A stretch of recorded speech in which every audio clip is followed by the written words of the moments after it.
Last weekend, in our ongoing study of Genesis, the first book of the Bible, after Abram faithfully followed God's command to leave the comforts of home and travel to Canaan, upon his arrival in this foreign land, lacking a proper trust in the Lord to provide, in the midst of a severe famine, Abram fled for greener pastures in Egypt. And again, this time lacking trust in God's earlier promise to protect him, fearful for his own life, Abram concealed Sarai's identity as his wife to local Egyptians in order to escape any harm from coming to himself, allowing Sarai to be taken into the Pharaoh's own personal harem. But God became displeased with the Egyptian Pharaoh taking Abram's wife as his own, and he punished the Pharaoh, afflicting his household with an assortment of plagues, causing the Pharaoh to realize that this outsider Abram had lied to him about Sarai's identity, with the Egyptian king commanding that Abram and Sarai take everything they had, including the sizable wedding dowry given Abram by Pharaoh for the privilege of marrying Sarai, and for them to leave the Egyptian kingdom at once. So even after Abram failed to trust in the Lord, God still faithfully led he, his wife Sarai, and their nephew Lot back to where Abram was originally called to be. Yet returning back to the land of Canaan, Abram was soon faced with a difficult decision to make. And in a moment's time, when we dive into the scriptures this week, we'll learn whether or not Abram learned anything from his short-lived trip to Egypt, and if he could now at last resolve to let go of his personal fears and anxieties and faithfully trust in the Lord. But before we turn to the scriptures today, let's open up this time of study together in prayer. Will you pray with me?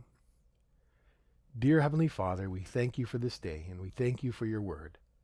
And Lord, oftentimes we look back at people through the Bible and the stories that you have recorded for us in its text, and sometimes we are amazed at people's faithfulness, and sometimes we shake our heads and wonder. But Lord, those people in your text, they're no different than us. Those that have great need for you, your intervention, your provision, your protection, and most importantly, your grace. So Lord, as we open the text today, may you speak to us. May your heart be revealed to us so we might understand truly what it is to be an authentic follower of God. In Jesus' name we pray. Amen.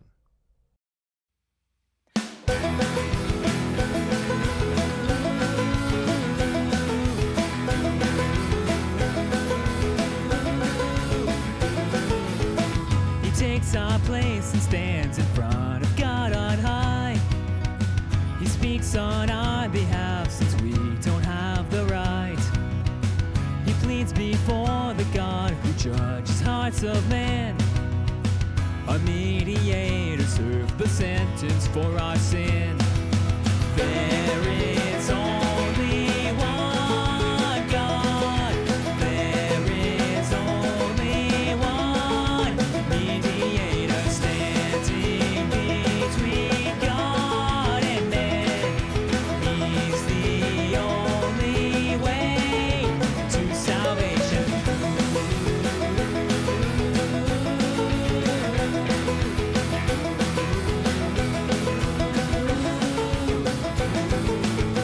You found the captives, broke the bondage of our chains. We have redemption through the price that he has paid. He gave his life to purchase freedom from the fall. A mediator was the ransom for us all. There is only one God. There is only one mediator standing between God and man. He's the only way to salvation. The man Jesus Christ, who gave us his life. The man Jesus Christ, sacrifice. The eternal Son, he is to come. Messiah has come. He is to come. The true Son of Man, he is now on his throne. The atonement Lamb. There is only one God. There is only one mediator standing between God and man.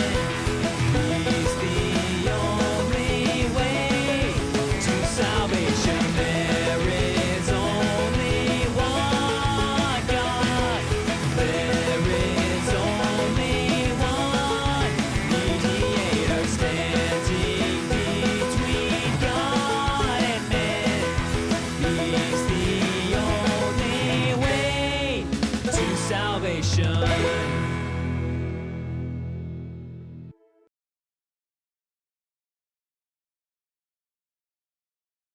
Like Abram, I'm pretty certain that everyone watching today possesses their own share of fear and anxieties. And I can say this with confidence because I know that all of you watching today are human. And part of the problem of our fallen human condition is that we regularly desire our own best self-interest. And we often become anxious, developing a growing fear due to the uncertainty of the outcome when we can't personally guarantee or secure for ourselves what we desire, be it selfish things like wealth and earthly possessions, or even things that would commonly be considered essential to an overall quality of life, good health, long life, and meaningful relationships with others. Now, I would suggest that it's not out and out necessarily wrong to desire some of these things. That is, should we not become obsessed with our acquisition of them. But we will still ask ourselves nonetheless, what is the personal cost of ourselves obtaining them? And will our personal pursuit of such things inevitably result in departing from or abandoning God's call upon our life in order to reach these goals? Because when we act out of fear, we cease to be acting in faith.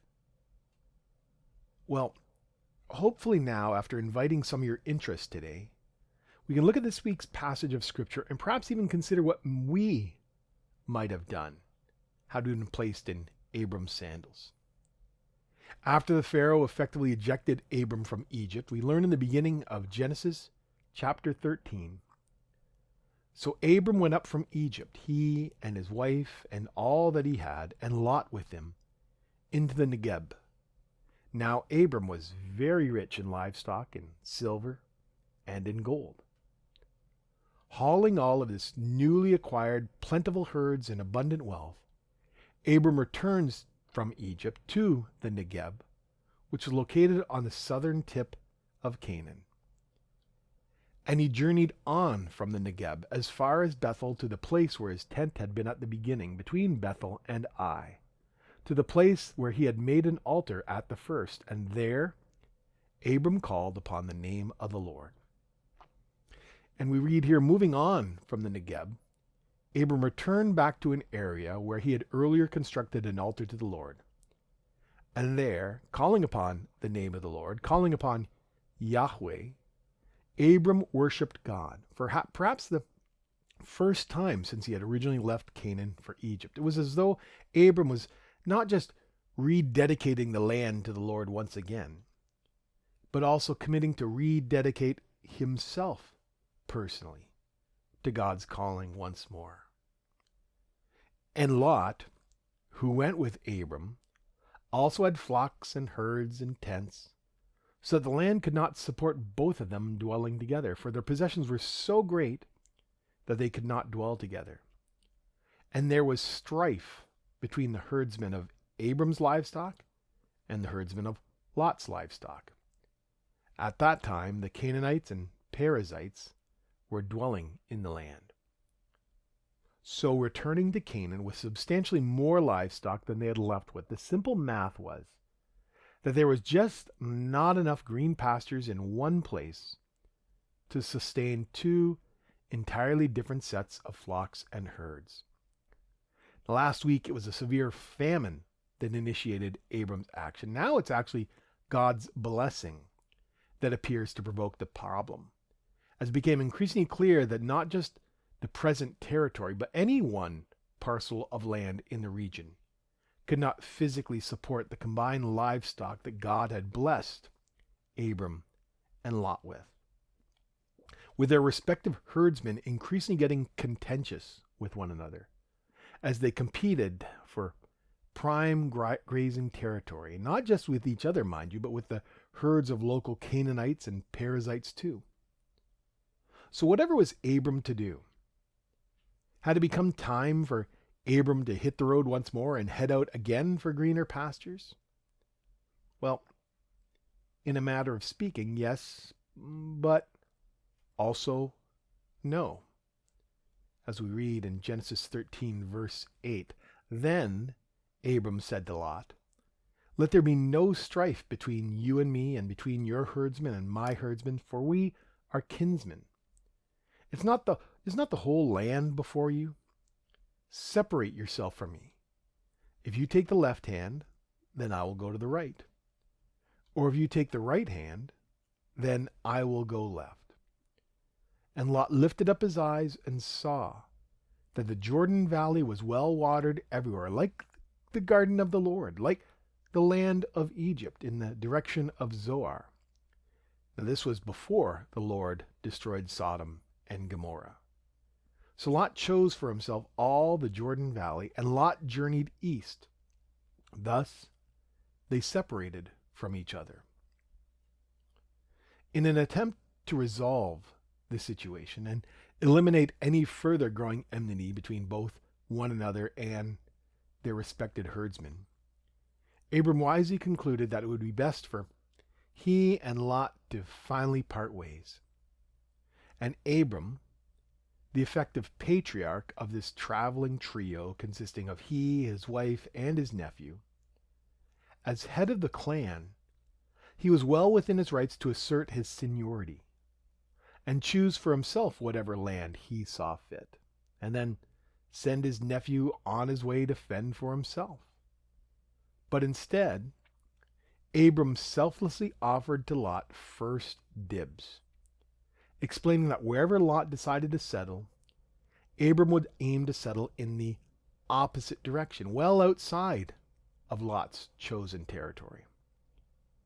Abram had already once relinquished all that he had when he originally set out for Canaan. Now was just a second opportunity for him to renew such a decision, having just returned to Canaan from Egypt.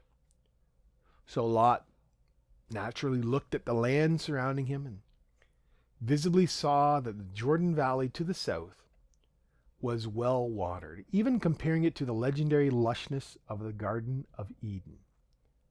But this territory was also near to the twin cities of Sodom and Gomorrah, too, a destination that the original readers of the book of Genesis would have known was destined for destruction on account of its rampant sin. And it's worth noting here that it's understood that the attractiveness of what Lot personally saw largely contributed to his decision of where to settle, seeing this garden of rich splendor, ignorant, or at the very least oblivious to the sin that surrounded it. And in a similar fashion, it was the physical attractiveness of the fruit upon the tree of the knowledge of good and evil that also influenced Eve to desire what she saw as well. And we all know how well that panned out. When we foolishly follow what we think appears to be good and right, without conclusively knowing if it is good and right. On this particular passage, John Calvin thoughtfully wrote, "Lot fancied he was dwelling in paradise, but he was nearly plunged into the depths of hell. Simply put, Lot chose his land by sight, whereas Abram elected for his choice to be made instead by faith, with him now completely trusting in God to guide and provide. And I'm going to suggest that we skip over verse 12 and 13 for the time being, before returning to its text a little bit later, as we instead leap ahead to learn in verse 14. The Lord said to Abram, after Lot had separated from him, lift up your eyes and look from the place where you are, northward and southward and eastward and westward. For all the land that you see I will give to you, and to your offspring forever. I will make your offspring as the dust of the earth, so that if one can count the dust of the earth, your offspring also can be counted. Arise, walk through the length and the breadth of the land, for I will give it to you. So Abram moved his tent and came and settled by the oaks of Mamre, which are at Hebron, and there he built an altar to the Lord. After Lot and Abram separated from one another, God instructed Abram to himself look about in all four directions around him, with God reaffirming his promise to grant unto Abram all of the land that he saw. Additionally, doubling down on his promise not just to grant unto Abram offspring in abundance, but offspring that could no easier be counted than counting up all of the dust of the earth. And after pledging this land to Abram, God commanded him to physically walk through the entirety of the region, following in the customary early tradition of kings who personally travel across their territory to establish their kingdom's boundaries. And after having done so, Abram finally settled nearby to Hebron, constructing yet another altar where he could offer worship to the Lord. This particular chapter of Abram's life is returned to Canaan, ending where it had begun, with a committed worship of the Lord. So over these past 2 weeks, having just read of these two separate accounts of early history involving Abram, do you see any discernible difference between Abram's actions last week and how he's acting now? When Abram initially left Canaan for Egypt, he did so in an attempt to personally provide for those in his care, forgetting that he and those along with him were already in the more than capable care of another. So on this second occasion, Abram resisted taking matters into his own hands as he had erroneously done before. And by Abram offering to Lot first choice of where to settle, Abram wasn't just crossing his fingers, hoping he would, by chance, be afforded some quality land upon which his livestock could graze.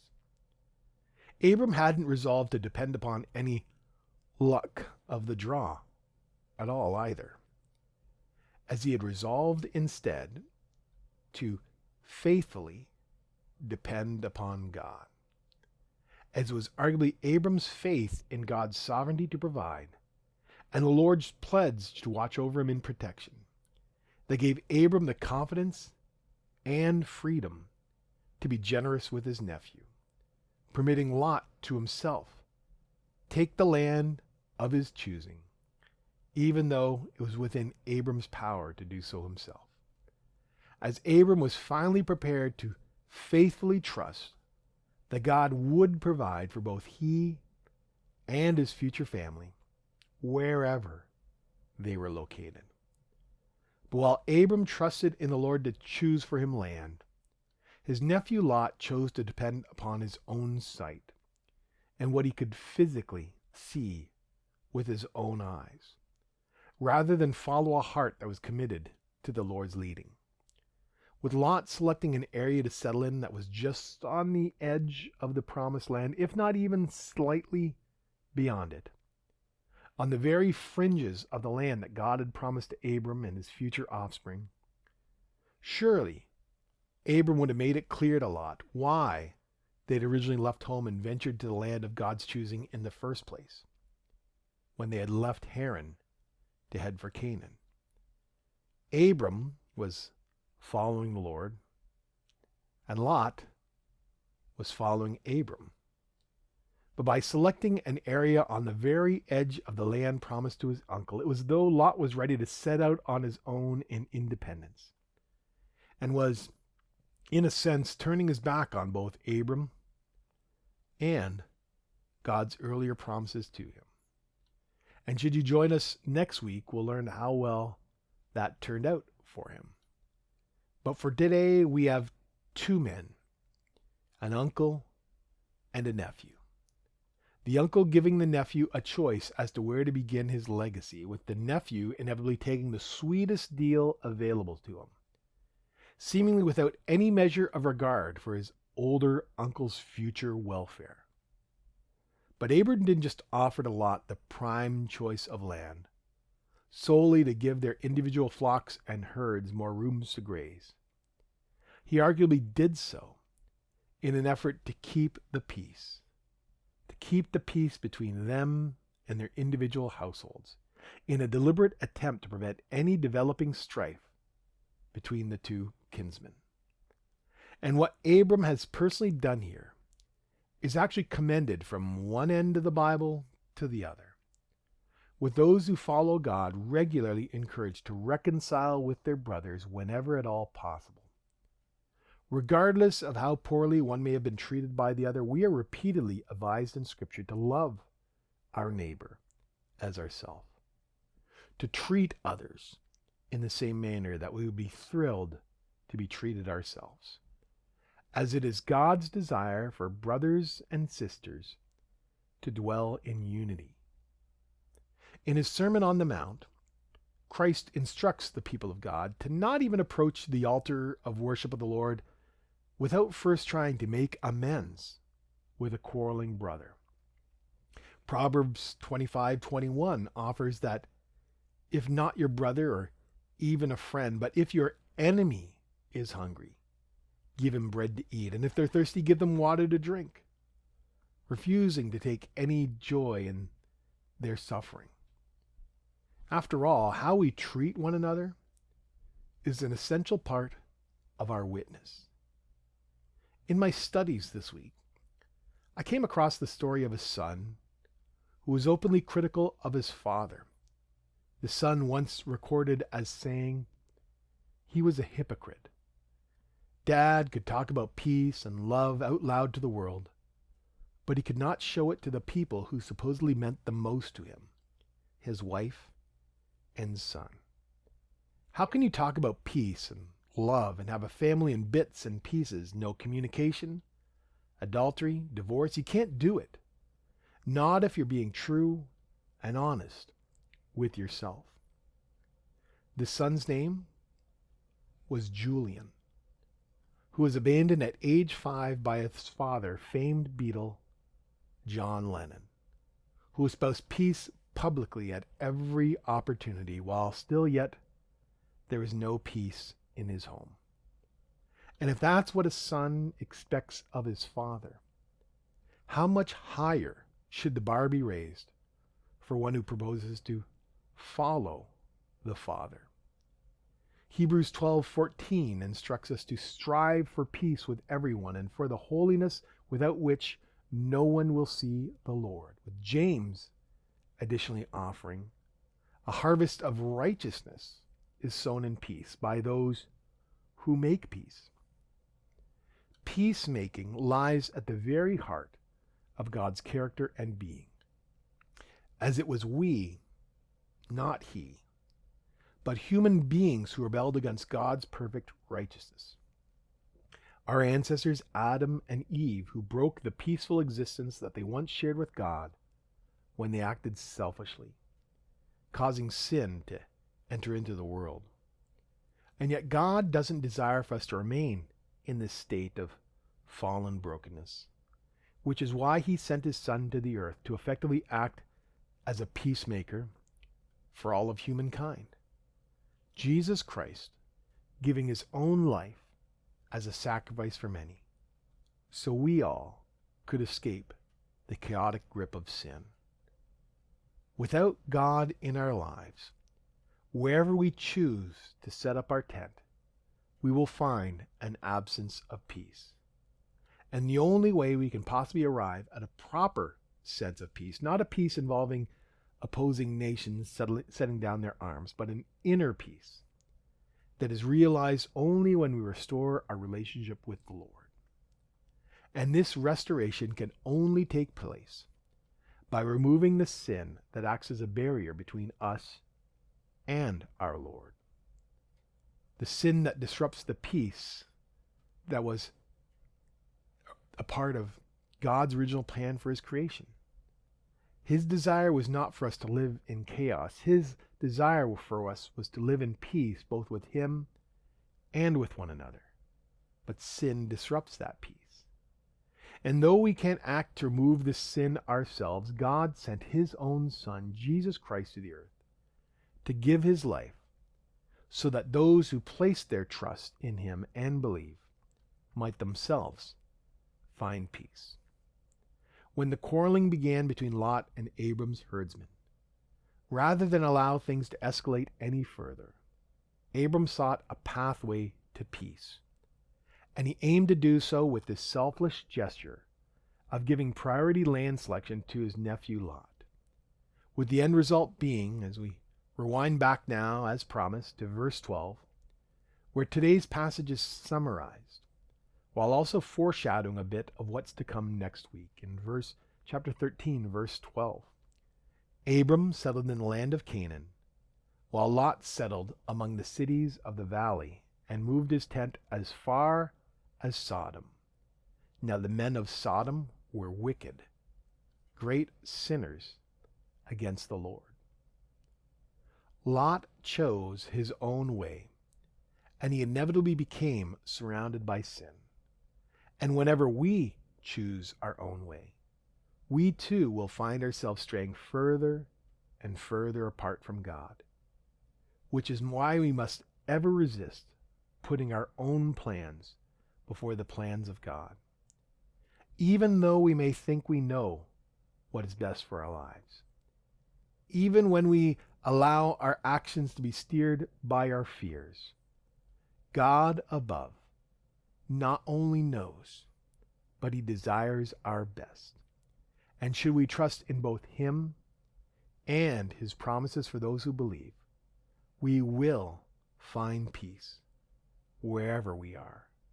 Because even though we may occasionally find ourselves in the midst of immense difficulties and frustrating situations, we can face these challenges in the strength of God, with the inner peace and protection that comes from being a part of his family.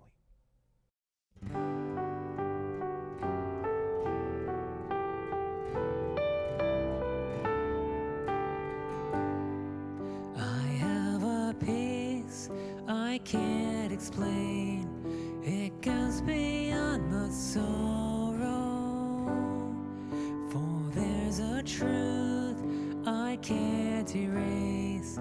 Your love is my tomorrow. Through deepest loss, through highest gains, I have a brighter treasure. The grass will die, the flower fade, but God is mine forever.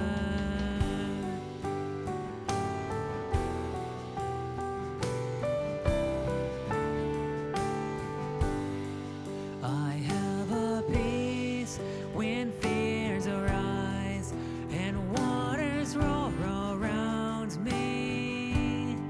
Through many storms and sleepless nights, a quiet grace surrounds me.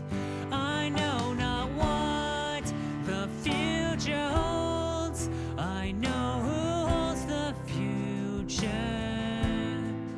When all I fear is all is true, your perfect love is true.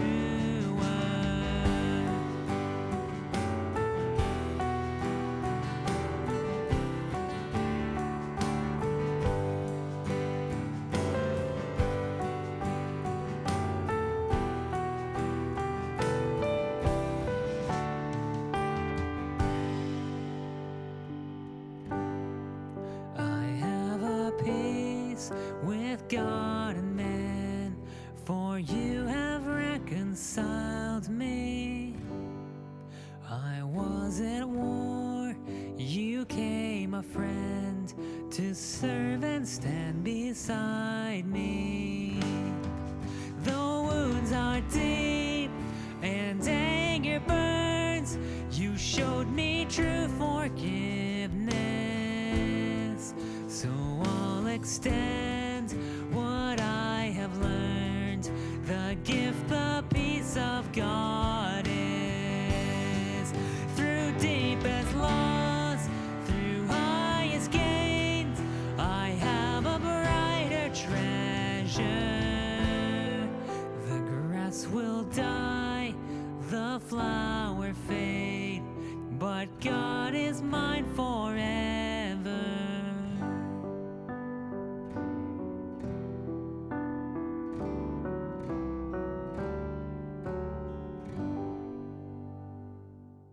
I trust you've been enjoying our weekly review of the life of Abram.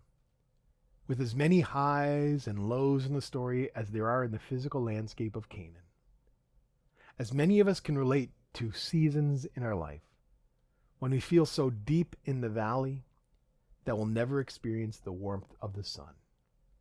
Should we be watching from home today and feeling as though your life is so twisted and knotted up in dysfunction that you couldn't ever possibly arrive at a sense of calming peace? If I can be of any help to you at all, I welcome you reaching out to me personally, as my contact information is available from either of the trailhead links located below this video. Be it a phone call, a text, an email, or a personal visit, please know that it would be my privilege to personally connect with you if I can be of any help whatsoever. But prior to our closing today, would you join with me in praying for God's peace for us all, as we seek to adopt an attitude that ever increasingly trusts in the Lord's sovereign faithfulness. Let's pray. Dear Heavenly Father, we thank you for your word. We thank you for the lessons we find within its text. But Lord, just because we read of what had happened, and maybe even trust for it to be true, that doesn't mean that we necessarily will accept it into our lives. We'll take those lessons that we've learned and apply them to our daily activities. Lord, may we learn to trust in you.